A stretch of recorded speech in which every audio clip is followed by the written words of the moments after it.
안녕하세요. 형사사건과 관련하여서 법률 정보를 쉽게 풀어드리는 김일환 변호사입니다.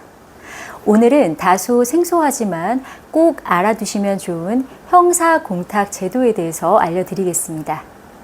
피해자의 인적사항을 모를 때에도요, 피해 회복을 시도할 수 있는 제도가 바로 형사공탁인데요. 이러한 형사공탁이 어떠한 절차를 거치는지, 그리고 일반 공탁 절차와는 무엇이 다른지까지 쉽고 간결하게 정리해 드리겠습니다. 그럼 시작해 볼까요?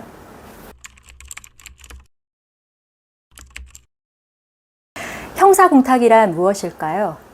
형사공탁은 쉽게 말하면요, 형사재판 중인 피고인이 피해자에게 금전적으로 어떤 피해 회복을 하고 싶지만 피해자의 신원을 모를 때 법원을 통해서 공탁을 할 수 있는 그런 제도입니다. 2022년 12월 9일부터 공탁법 제5조의 2에 따라서 시행이 되고 있는데요. 보통 형사 합의를 하려 해도 피해자의 연락처나 이름을 모를 때가 많죠.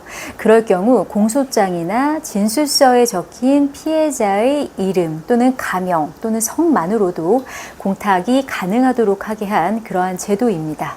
형사공탁 신청 절차에 대해서 살펴보도록 하겠습니다. 형사공탁을 하려면 일반 공탁과는 조금 다른 절차를 따라야 합니다.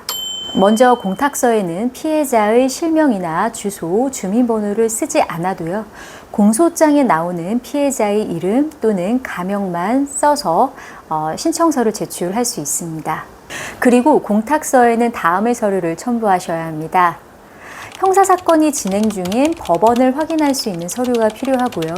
그리고 피해자를 특정할 수 있는 공소장, 진술서 등 자료와 법적으로 피해자의 인적사항을 알 수 없다는 증빙서류도 아울러 첨부하셔야 합니다. 이러한 과정을 거쳐서요, 공탁소에 공탁금을 맡기게 되는 것이죠. 그렇다면 피고인이 공탁한 돈을 마음대로 다시 찾아올 수 있을까요? 정답은 아니요입니다. 공탁법 제9조의 2에 따르면요, 아래의 경우에만 회수가 가능합니다. 첫 번째는 착오로 공탁한 경우이고요. 두 번째는 피해자가 공탁물을 받기 싫다고 공식적으로 통보를 한 경우. 그리고 세 번째는 무죄가 확정되었거나 또는 불기소 결정이 있는 경우인데, 다만 이 경우에도 기소유예의 경우에는 공탁금을 돌려받을 수 없습니다. 즉, 형사공탁은 쉽게 해소되지 않도록 설계되어 있죠. 피해자 보호와 진정성 있는 사과가 형사공탁 제도의 목적이기 때문이죠. 공탁이 되었을 때 피해자 통지는 어떻게 될까요? 형사공탁 사건에 대해서 피공탁자에게 공탁 통지에 가름하여 전자공탁 홈페이지에 공고하는 방식으로 절차를 대신하고 있습니다. 이때 피해자가 이 공고를 보고 출급 절차를 밟을 수 있도록 하는 거죠. 만약에 변호인이 선임되어 있다고 하면 변호인에게 법원 또는 검찰이 통지하도록 하고 있습니다. 그렇다면 피해자는 어떻게 공탁금을 받을 수 있을까요? 피해자 입장에서 형사공탁금을 받는 법을 말씀드리겠습니다. 피해자가 공탁금을 받으려면 본인이 공탁서에 나온 피해자와 동일인임을 증명하여야 합니다. 이를 위해서 동일인 확인 증명서가 필요합니다. 이 증명서는요, 사건이 진행 중인 법원이나 검찰이 발급을 합니다.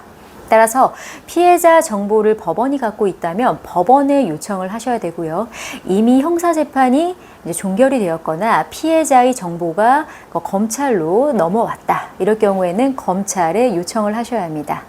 이 증명서가 공탁소로 전달이 되면요, 공탁소에서 확인을 하고 피해자에게 공탁금을 지급하게 됩니다. 오늘 내용을 정리해 보면요, 결국 형사공탁은 피해자 정보를 몰라도 가능한 그러한 공탁 제도입니다. 피해자 이름만으로도 공탁이 가능하고요. 피해자의 주소나 주민등록번호는 불필요합니다. 그리고 법원이나 검찰 서류로 피해자가 특정 가능해야 하고요. 공탁금은 조건부 회수만 가능하며 피해자는 동일인 증명서로 공탁금을 수령할 수 있습니다.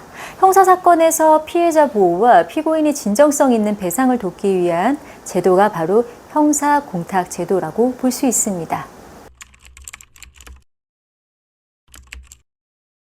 형사공탁 어렵지 않죠? 형사사건의 절차를 이해하고 대비하는데 꼭 알아두셔야 할 내용입니다. 오늘 영상이 도움이 되셨다면 좋아요와 구독, 알림 설정까지 부탁드립니다. 다음 영상에서도 유익한 법률 정보로 찾아뵙겠습니다. 감사합니다.